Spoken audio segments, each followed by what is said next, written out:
Sadness doesn't give you any warning or ask for permission. It just shows up, it settles in, and it can leave you feeling like everything you do is meaningless.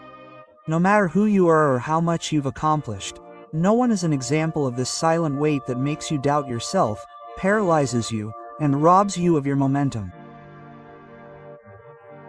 For many, the automatic reaction is to reject it, hide it, or pretend it doesn't exist, as if ignoring it makes it go away. But this denial of the weight turns the pain into a wall, and worse, makes you a prisoner of your own emotions. This is where Stoicism comes in, like surgery without anesthesia. It doesn't soften reality, it exposes it. It says brutally that it's not what happens to you that defines your life, but what you do with it, that the difference between going down and coming out stronger is how you choose to interpret each blow. No one is going to save you from your sadness. That's the uncomfortable truth. And until you acknowledge that you are responsible for your emotional state, you will continue to repeat the same cycle. Pain can be a master or a condemnation, and it is up to you. It is not about eliminating sadness, but about transforming the way you deal with it. If you are looking for magic formulas, there are none. But there are tools and principles that you can apply today to stop being a slave to what you feel and start building joy, even in the midst of difficulty. What you do not transform, you repeat. This is where the real training begins. Fewer excuses, more conscious action. 1. Redefine your relationship with sadness. Sadness will not go away simply because you ignore it or tell yourself you are strong. It is not enough to distract yourself or disguise it as indifference. Most people run away from their sadness, hiding it under the rug of routine, hoping that time will do the dirty work. But time doesn't heal what you refuse to face. So stop lying to yourself. Your relationship with sadness is your responsibility. No one else is going to heal it for you, or save you from this uncomfortable situation that you've been avoiding for so long. Every time you justify yourself by saying that this is just how life is or that no one understands me, you chain yourself a little more to this emotional burden and you turn sadness into a habit, an excuse for inaction. It's hard to admit, but often you'd rather stay in the pain you know than dare to transform it. Victimhood is comfortable, but it robs you of your dignity. Accepting sadness doesn't mean surrendering or resigning yourself. It means deciding what you're going to do with what you're feeling and stopping acting as if you were a passive spectator to your own pain. This is where Stoicism comes in. Stop asking yourself why this is happening to you and start asking yourself what you're going to build on what's happening to you. Every negative emotion is a signal that there's something inside you that needs attention. And if you hide it or deny it, you're feeding a mental mechanism that separates you from your own strength. Sadness is an alarm, not a condemnation. It's up to you to redefine this connection. Stop seeing it as an eternal burden and start understanding it as an opportunity to adjust the way you live, think, and act. Also, don't fall into the cheap trap of believing that feeling sadness makes you deeper or special. This romanticism only perpetuates the idea that suffering is your identity. Sadness can teach you, but only if you have the courage to face it without embellishment or drama. It takes brutal honesty. Acknowledge what you're feeling. Name it. Stop hiding it and make uncomfortable decisions. I am not my sadness. Repeat this until you believe it. You can't control everything that happens to you, but you can control how you relate to your internal states.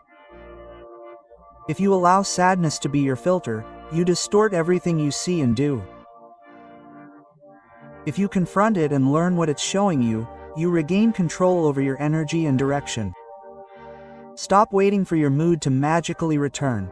The first step is always to redefine your internal narrative. Sadness isn't the end, it's a turning point. Your life doesn't get better if you continue to feed defeasible thoughts. It gets better when you take responsibility for reinterpreting what you're feeling. No one else is going to do that work for you. Real change begins when you stop negotiating with your excuses and firmly choose a new standard for your emotional well-being. Don't just survive. You deserve to move forward, but only if you decide to do so through actions, not desires. 2. Consciously choose how you interpret what happens. You wake up with a knot in your stomach because you remember what happened yesterday or how worried you are about tomorrow. You get up, go to the bathroom, look in the mirror, and there you have that feeling that the day is starting off on a downward slope. You start mentally reviewing your tasks, the words that were said to you, the things that went wrong, and without realizing it, your mood is already conditioned. You don't ask yourself why you feel this way. You simply accept it as the background of your day, as if sadness were an unavoidable wall. But no one taught you that between what happens and what you feel, there is a space called interpretation. And that space belongs to you. No one can occupy it for you. What you do with it determines whether you drown or rise today. If you let your mind operate on automatic mode, you will live by filtering reality through the prism of your past pain.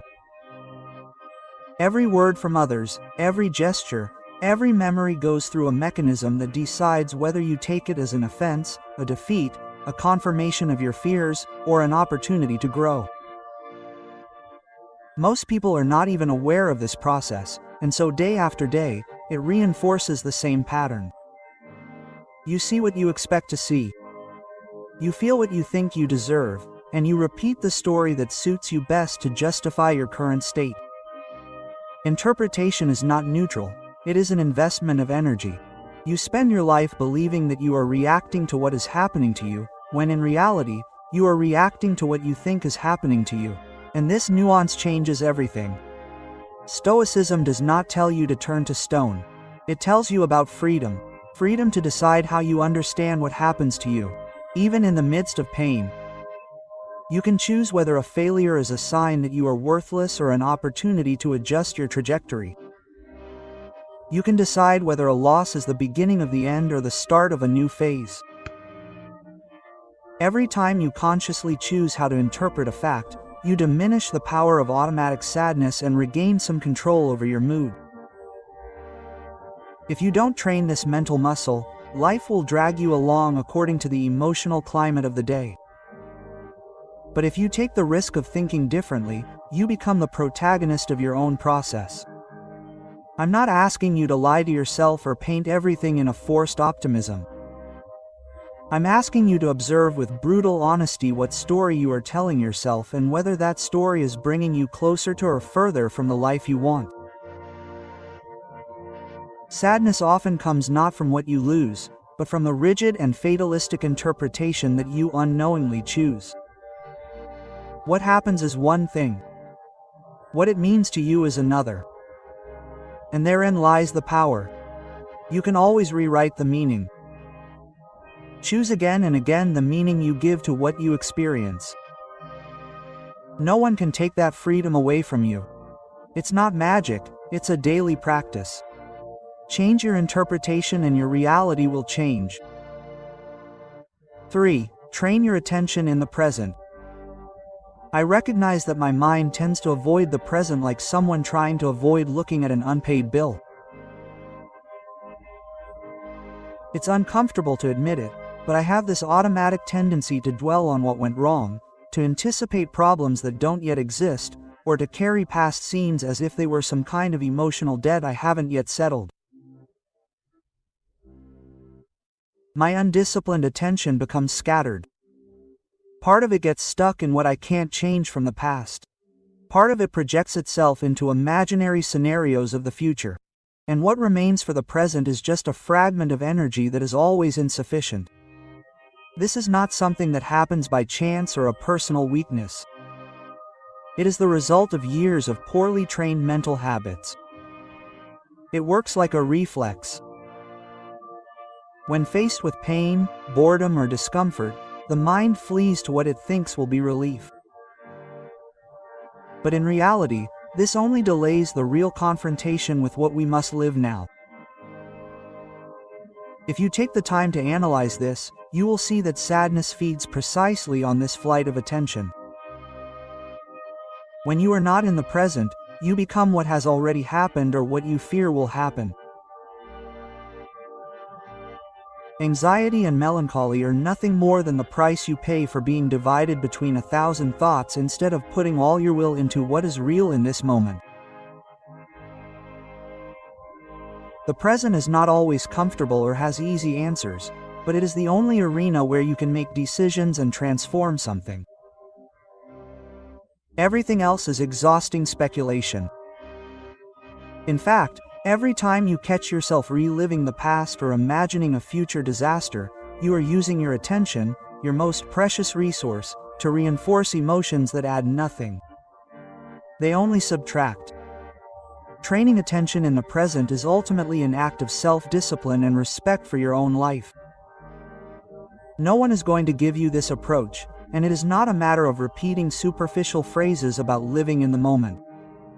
It is conscious mental work.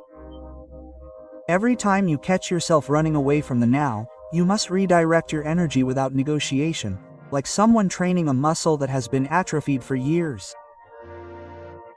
It is uncomfortable at first because the brain would rather stay in the known drama or anticipated fear. But the reality is that happiness only comes when you take responsibility for being here, with all that that implies. Presence is the foundation of inner peace. The rest is noise that distracts you from what is essential. If you can maintain your attention on what is happening, on your feelings, your actions, your real needs, you dismantle the mechanism that fuels chronic sadness. Stop mortgaging your well-being based on what you can no longer change or what is not even certain to happen. Being present means choosing, over and over again, real life over mental fantasies that only tire you out. If you want to find joy again, start by disciplining your attention. Life is only happening now.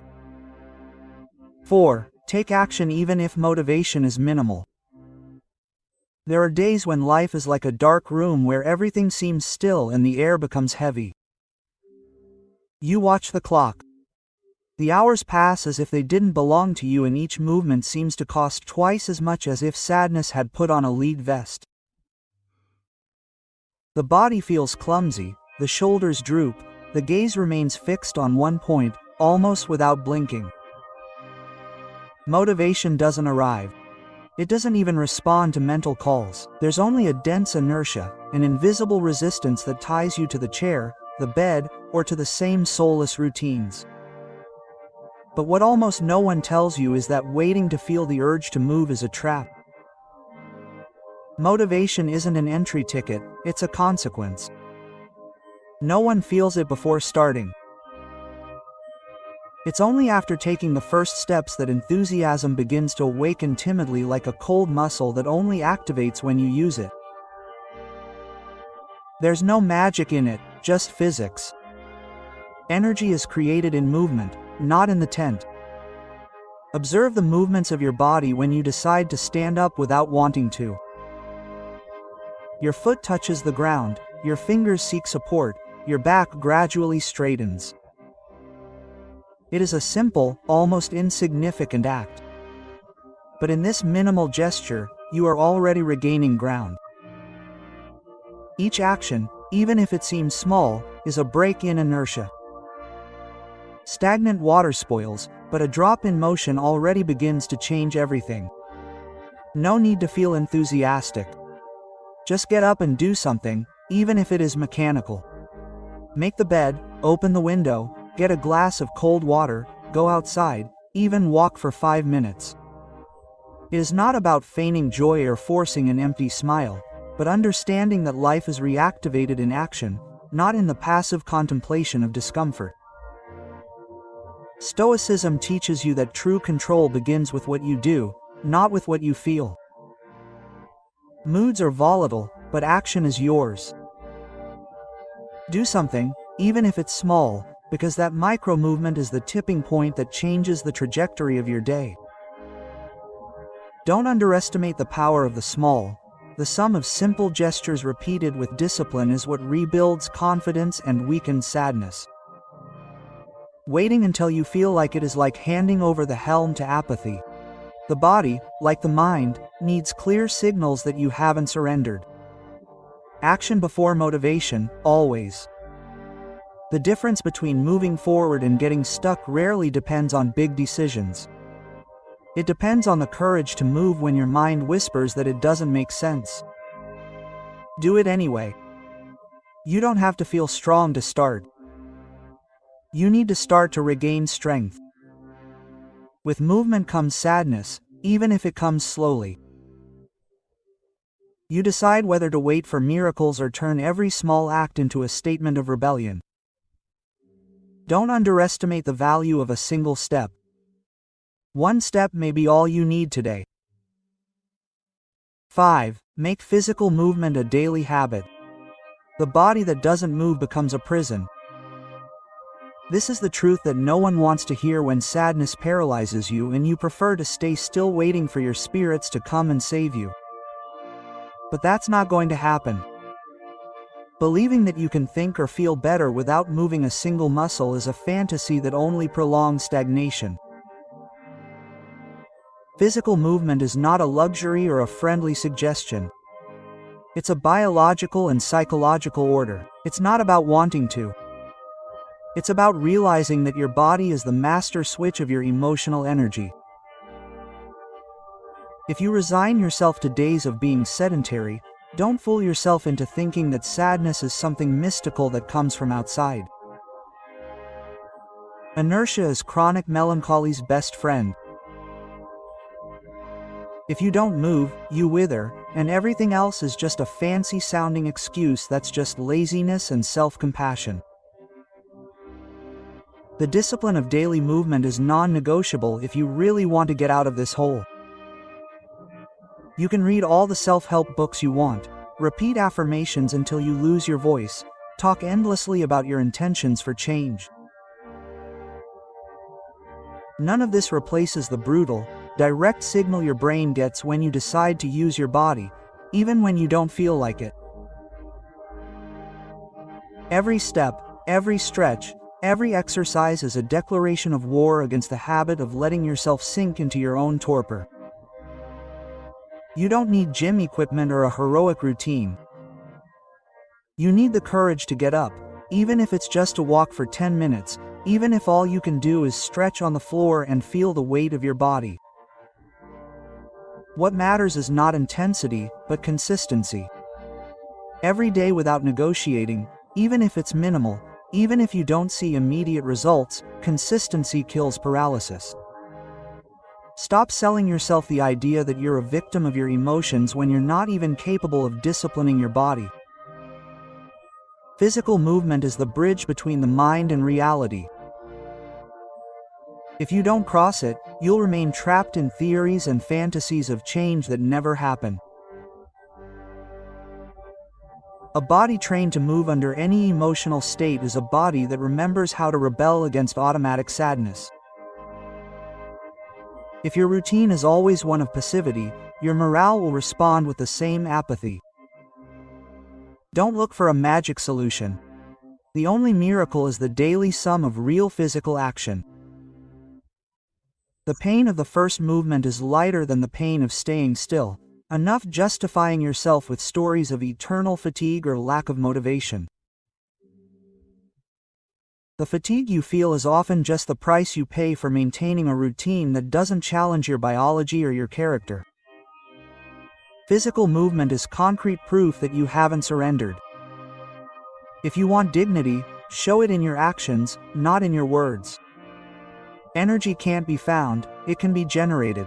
Get up, do it even if it hurts. Cross the threshold of inertia and turn it into a habit. No one is going to move for you. Where the excuse ends, real change begins. 6. Practice gratitude even on dark days. The truth is simple and brutal. If you don't practice gratitude, you become what you lack. It doesn't matter how smart you are, or how many self-help books you've read. If your mind only repeats what's wrong and what you've lost, you end up accumulating a worldview where everything seems like an impossible debt to repay. Sadness takes advantage of this neglect. She loves the idea that nothing is enough, that life owes you something, and that your most vulnerable side always loses out. But the reality is that no profound change happens as long as you continue to list your shortcomings and ruminate on what you don't have. Gratitude is not a luxury for naive optimists. It is a mental and emotional discipline that is earned through the sweat of your brow, especially when it is most difficult for you to find reasons to be grateful. Sometimes, without realizing it, you discover yourself looking at life through a distorting magnifying glass where you see only the fractures, the mistakes, the betrayals, everything that went wrong. It is easy to get trapped in this mechanism because the brain is designed to detect threats and problems. It is a survival bias, not a wholeness bias. The problem arises when you turn this habit into your only way of looking. You end up believing that sadness is inevitable and that gratitude is just a superficial fantasy. What truly transforms your experience, however, is the conscious decision to look for small facts, minute details that break through this negative filter. It's not about denying yourself or making up false reasons to feel better, but about training your mind to recognize that even in the dark days, there are fragments of value and moments worth honoring. Giving thanks doesn't eliminate pain, but it does prevent you from being defined by it. Challenge that inner impulse to despise what you have because it doesn't meet your expectations. This chronic dissatisfaction is often a mental trap that robs you of the opportunity to connect with reality. Gratitude is a form of rebellion against this narrative of lack. It's telling your mind, you are not just what you lack, you are also everything you've already overcome. If every morning you choose, even for just a minute, to acknowledge just one thing that remains standing, a friend who endures, the ability to breathe, a memory that sustains you, a small accomplishment that seemed impossible yesterday, you begin to weaken the internal system that fuels automatic sadness. Gratitude is a discipline, not a passing state of mind. Practice it like strengthening a muscle that has been atrophied for too long. You don't have to wait for things to get better to practice it. In fact, the hardest days are the ones that demand it the most. Gratitude is the tool that recalibrates your perception and restores your dignity, because it forces you to stop measuring your life solely by pain and loss. Sometimes giving thanks is the most courageous act because it defies the logic of resentment and complaint. Decide, without bargaining, to seek out what remains. Still, what can still grow, what still deserves your respect. Gratitude is not conformity, it is clarity. It is remembering that even if sadness insists on reciting its list of debts, you can choose where to focus your energy. You are not just what you lack. You are everything you are grateful for and everything you are still capable of recognizing. 7. Give meaning to your pain by helping others. You go out into the street with your head down, feeling the weight of your own discomfort, and when you pass someone dragging heavy bags or struggling with a door, you hesitate for a moment before helping. Sadness tends to lock you in a kind of mental capsule where only your own pain exists, as if the rest of the world has faded away. This closed circuit is one of the greatest mistakes of the mind. The more you suffer, the more you isolate yourself. The more you isolate yourself, the more the pain intensifies. It is a circle, vicious, so automatic that you don't even notice it. But if you analyze it closely, you'll see that sadness makes you navel-gaze and look for reasons to justify why your suffering is special, different, almost untouchable by the reality of others. The result is that life shrinks and blood evaporates. Most people don't understand that at this point, helping others is not just an altruistic act, it's an emotional survival strategy. Psychology clearly points this out. When the focus is fixed on oneself, any discomfort tends to be magnified. The brain begins to function in scarcity mode, seeing only what's missing, what hurts, what can't be changed. But if you force yourself, even if it's forced at first, to intervene in the life of another, something in this internal machinery recalibrates.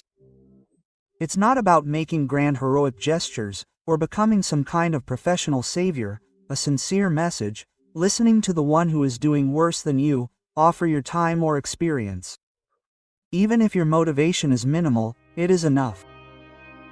In this act, you break the mental confinement. The energy you are using to spin on your own axis is redirected outward, and this already constitutes a change of dynamic. Sadness feeds on inertia and isolation. Service weakens it because it forces you to leave your little world. No one heals completely alone, but helping others is the bridge that connects your pain to a greater meaning. Stoicism does not speak of sacrificing yourself to the point of exhaustion, but of using pain as raw material for something useful. If you only wait until you feel good to help, you will never act. Pain that is not shared deteriorates, becomes resentment or self-indulgence. But when you consciously decide to transform your discomfort into concrete action towards the other, you convert a passive state into a statement of power. Shared pain loses its force. This is the difference between sinking and growing. Every time you turn your gaze away from your own tragedy to acknowledge the suffering of others, your mind trains a fundamental skill: altruistic resilience. Meaning is not found by digging for answers in your own wounds, but by building something valuable with them.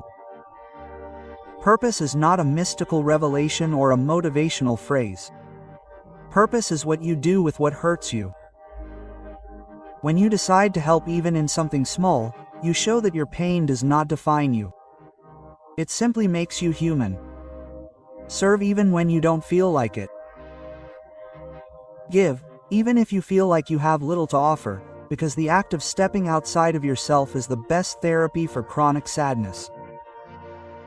Those who help give back. Those who give meaning to their pain regain their dignity. If you want to change your state, start by changing your direction. You don't have to wait until you feel good to do good. Do good and your spirits will follow. No one gets out of this world alone. Sadness, but everyone can reach out first. Express your discomfort without fear or shame. I have to admit, sometimes I have felt like if I spoke about my discomfort, something inside me would break forever. I have seen myself sitting in front of someone, playing with my hands, slipping, looking at the floor, searching for the exact moment to say what is weighing me down, and when I finally try, my voice barely comes out, weak as if asking for permission to exist. My chest tenses, my jaw clenches, and my mind begins to fabricate stories of rejection or shame before a single word can cross the distance. It is an invisible battle. On the outside, everything seems normal, but inside, there is a fierce debate between the need to release the toxic content and the fear of remaining exposed, vulnerable, incomplete before the other person's eyes. Silence becomes a kind of self-imposed prison. You hold in the pain by clenching your fists, breathing shallowly, hoping that no one notices what is really happening to you. And yet, your body sends signals, your hands sweat, your shoulders shrug, your gaze wanders. All of this is your alarm system demanding that you stop hiding what hurts. Expressing discomfort is not an act of weakness, it is an exercise in dignity. There is no virtue in keeping quiet about what is overwhelming you, nor is there honor in pretending that nothing is happening while you are collapsing inside. Sadness is not expressed in silence. On the contrary, what you keep quiet about accumulates in your gestures, in your moods, in the decisions you make half-heartedly, in the nights when insomnia is the price you pay for not allowing yourself to be honest. Speaking is breaking the cycle of repression. Every time you open your mouth, even if it is just to say, "I feel bad," you rescue a part of yourself that has remained trapped in censorship. This first gesture is uncomfortable, yes, but it is the clearest sign that you have decided to stop negotiating with fear. What is named loses some of its power. This is the uncomfortable truth that no one teaches you as a child. You don't have to give up everything at once or seek perfect understanding on the other side. All you have to do is name what is essential, put into words what is weighing you down. You can do this out loud with someone who knows how to listen, or even by writing, letting the ink act as an emotional drain. The body feels it. As you speak, the muscles relax a little. The breathing becomes freer, the tension even drops a degree. It is not magic, it is biology and consciousness. Stoicism is not about enduring at all costs, but about differentiating what is in your control. And yes, expressing the truth of your state is your responsibility. Don't fool yourself into thinking that you will be stronger by keeping quiet. What you are doing is carrying a backpack, increasingly heavy, and pretending not to feel it. True courage is not to bear it in silence, but to show yourself to be human, even if your voice trembles.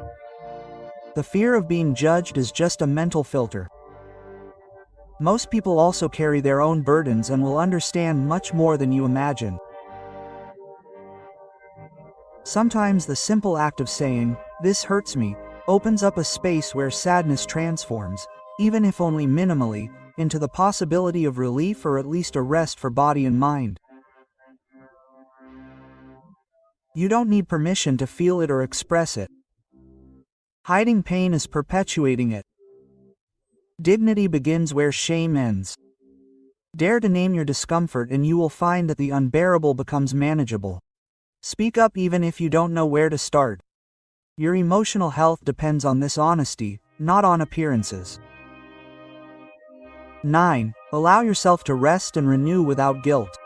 The modern mind works like a factory that never shuts down, never its engines. It produces thoughts, worries, and demands relentlessly, as if personal worth depended on never stopping. You let fatigue accumulate like invisible dust on every decision, convincing yourself that exhaustion is noble, that fatigue is a medal, and that only the weak ask for a break. But this is a dangerous lie, a brutal trap disguised as virtue. Exhaustion does not make you strong, it makes you fragile. You are like that mechanism that never receives maintenance. Sooner or later, performance drops, morale breaks, emotions deteriorate from lack of oxygen.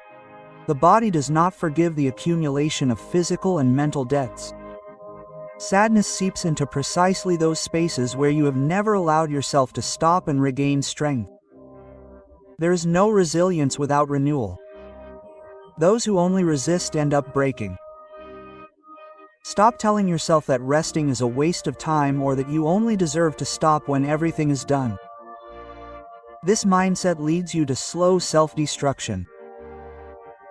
You confuse exhaustion with productivity, fatigue with responsibility, and you deny yourself the fundamental right to take a break because you believe that someone is assessing your worth every second.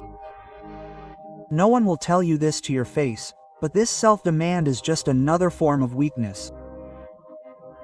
The inability to recognize your limits, the childish fear of appearing less capable if you admit that you need to recover energy. Rest is not a reward, it is a minimum condition for functioning. If you do not understand this, you will end up paying with your health, your relationships, and the clarity that you so strongly defend. Sadness is reinforced by exhaustion. An exhausted person is easy prey for any destructive emotion. The most absurd thing is that while you deny yourself rest for fear of appearing weak, you become a slave to an internal system that has only operated on the brink of collapse. There is no dignity in performance without pause. There is only exhaustion disguised as cheap heroism. He who does not know how to stop does not know how to move forward. Rest, even if your mind resists. Do it even if everything inside you screams that you do not have time or that life does not wait. If you do not train your ability to relax, your energy becomes toxic and joy becomes a distant memory. Allow yourself to pause, because without it, there is no renewal, only a tired repetition of the same mistakes. Conscious rest is an act of bravery in a world obsessed with inertia. You do not need to ask permission to take care of yourself. No one is going to applaud you for arriving destroyed at the end of the day. Reclaim your self-respect. He who renews himself respects himself. The opposite is self-abandonment. Do not confuse Stoicism with denying your basic needs. The true Stoic knows when it is time to act and when it's time to retreat and come back stronger. Don't become your own liar just because the environment demands it. Rest is strength. Guilt is the residue of an untrained mind. Rest without bargaining. Renew your energy without shame. Only then can you start choosing your life again instead of just surviving it. Iconic line, rest is not weakness, it's a higher discipline. 10. Make personal commitment your greatest strength. Personal commitment is the difference between wanting to change and truly changing. There's no way to soften that. If your word to yourself is of little value, every technique, every book, every piece of advice ends up being just background noise. What separates resignation from transformation is this silent, brutal pact to stop negotiating with your excuses. Most of us want to feel better, but we're not ready to endure the daily discomfort that true improvement requires. We fill ourselves up of intentions, half-fulfilled projects, promises postponed, as if the simple fact of wanting something had any real impact on the outcome. But life only responds to what you do consistently, not to what you dream about when no one is watching. When I speak of commitment, I am not referring to a fleeting motivation, nor to a surge that fades as soon as sadness returns. I am speaking of an inner, almost contractual decision to stop betraying your own limits and to do every day what you said you would do, even if your mind asks for a truce, even if your body protests, even if no one applauds you. The mechanism is simple but uncomfortable. Every time you make a promise to yourself, your brain registers this failure, and little by little your self-confidence fractures. The result is an invisible chain of small daily betrayals that weigh more than any external pain. True strength comes from the accumulation of seemingly small acts that, repeated, rewrite your identity. No one can't give you that muscle. It's built solely through actions, not speeches. I admit that I've told myself stories to justify my own downfalls. Today, it doesn't matter. Tomorrow, I'll start. It's not so bad. But in the end, what remains is the debt to yourself. Personal commitment is not measured in heroism, but in the ability to stick to your decisions when there are no witnesses or external incentives. Stoicism makes this clear. The only thing you truly control is your willingness to keep your word. If you get used to giving in to discomfort, your life becomes a sequence of silent surrender. If, on the other hand, you train the discipline to persist even on gray days, sadness loses its power because it knows it can't control your direction. You don't have to wait until you feel safe to commit. On the contrary, commitment is what shapes security through repetition. Self-betrayal exhausts, commitment multiplies. A committed person, even if they fall, always rises up with a new lesson. What you stand for in private and what defines you in public. Becoming someone worthy of your own word is the greatest act of self-respect you can accomplish. There is no freedom without commitment. Your destiny changes the day you decide that no matter what, you will not abandon the path you have chosen. Iconic line. Dignity begins when your word to yourself is inviolable.